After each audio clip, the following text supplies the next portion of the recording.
आप सभी भाई बहनों को जय मसीह। आपका स्वागत है हमारे इस वीडियो में। और आज हम कुछ वचन को लेकर कि परमेश्वर का वचन हमें क्या बताता है, तो आइए हम वचन की ओर चलते हैं। तो जब हम पुराने नियम में पढ़ते हैं तो वहाँ पर वचन हमें बताता है कि यशायाह 8 अध्याय के 21 पद में संकट का समय, यानी जब दुख का समय होगा तो जो लोग परमेश्वर को नहीं मानते, जो परमेश्वर की आज्ञाओं में नहीं बने हैं, वे लोग क्या करेंगे और वे अगर ऐसा करेंगे तो उनके साथ क्या होगा। क्या सचमुच परमेश्वर उनका अपराध क्षमा करेगा या फिर उन्हें नया जीवन देगा, या फिर जो भी कुछ है। आइए हम वचन में पढ़ते हैं वचन हमें क्या समझाता है। और अभी भी हमारे पास समय है तो हम वचन को पढ़ के अपने अंदर भय लेकर आएँ। और जो लोग इस तरह से वचन नहीं मानते हैं, परमेश्वर को नहीं मानते, उनके लिए हम लोग प्रार्थना करें ताकि वो लोग भी बचाए जाएं जैसे हम बचाए गए हैं। तो आइए हम वचन की ओर चलते हैं। जब हम यशायाह 8 अध्याय के 21 पद में पढ़ते हैं तो वहाँ वचन कुछ इस प्रकार से है कि जब वे कलेशित और भूखे फिरते रहेंगे, और जब वे भूखे रहेंगे तब वे क्रोध में आकर अपने राजा और अपने परमेश्वर को श्राप देंगे, और वे आकाश की ओर दृष्टि करेंगे। और जब वे आकाश की ओर देखेंगे और जब वे पृथ्वी की ओर दृष्टि करेंगे तो उन्हें घोर अंधकार और अंधियारा भरा ही संकट मिलेगा, और वे घोर अंधकार में ढकेल दिए जाएंगे। यानी कि आप लोगों ने देखा होगा, हम भी जब संसारिक थे तो अगर कोई विपत्ति या कोई परेशानी आती तो हम भगवान से लड़ते थे, हम प्रभु से लड़ते थे।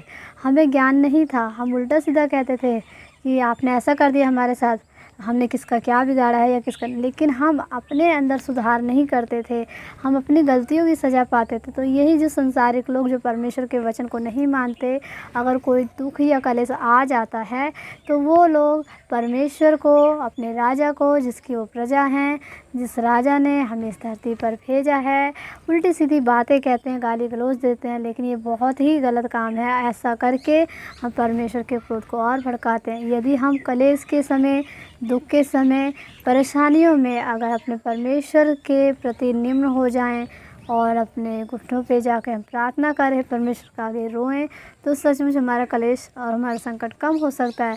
लेकिन लोग क्रोध में आकर उस समय उन्हें कुछ नहीं सोचता है, शैतान उनसे बुरे बुरी बातें बुलवाता है।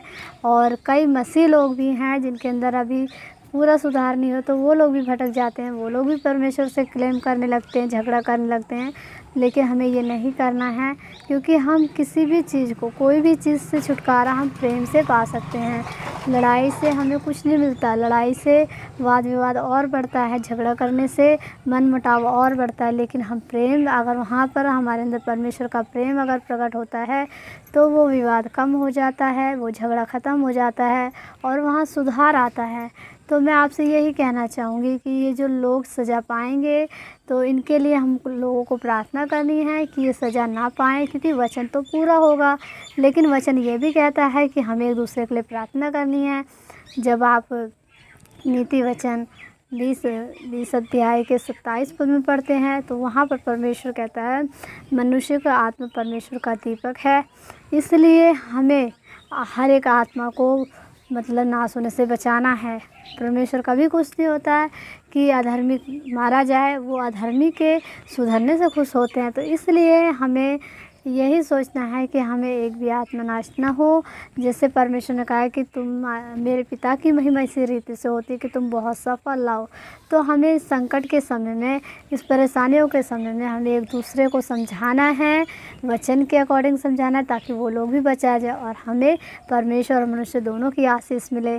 तो इस तरह से मैं इस वचन में यही समझाना चाहती हूँ। परमेश्वर ने जो मुझे गाइड किया, पवित्र आत्मा ने जो मुझे बताया कि आप लोग भी एक दूसरे को चाहिए। संकट और कलेश के समय में धीरज धरना चाहिए, हमें परमेश्वर से झगड़ा नहीं करना चाहिए, क्रोध में आकर हमें श्राप नहीं देना चाहिए कि भगवान ने ऐसा कर दिया हमारे साथ और वैसा कर दिया।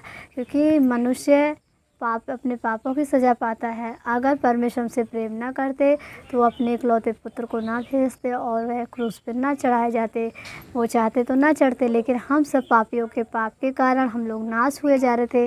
तो परमेश्वर ने जो इतना बड़ा काम किया हमारे जीवन में हमें बचाने के लिए, तो हमें भी एक दूसरे के लिए ऐसा काम करना, उन्हें समझाना है। क्योंकि आप लोगों ने देखा होगा कि काफ़ी जब परेशानियाँ आती हैं तो हम लोग भी जब संसारिक थे, और जो संसारिक लोग हैं भगवान से बहुत बहुत उल्टा सीधा बोलते हैं। जिस परमेश्वर ने हमें बनाया, जिस परमेश्वर ने हमें सब कुछ दिया है, इस पृथ्वी और ये सारी चीज़ों का अधिकार दिया, हमें बुद्धिमान बनाया है, लेकिन हम निर्बुद्धि हो जाते हैं। उस समय क्रोध में आकर हम बहुत कुछ गलत करते हैं। तो हमें ऐसा नहीं करना है।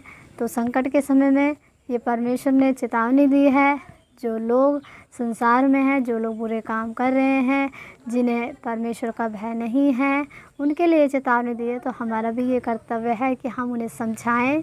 तो इसी तरह आगे भी मैं आपको बताती रहूँगी वचन के द्वारा कि परमेश्वर हमें क्या मैसेज देना चाहते हैं, पवित्र आत्मा में क्या कहना चाहती है। तो हमें संकट के समय में एक दूसरे को समझाना है, एक दूसरे की आत्मिक सेवा करनी है, एक दूसरे को आत्मिक बनाना है, ताकि हम परमेश्वर की आशीषों को पाएँ।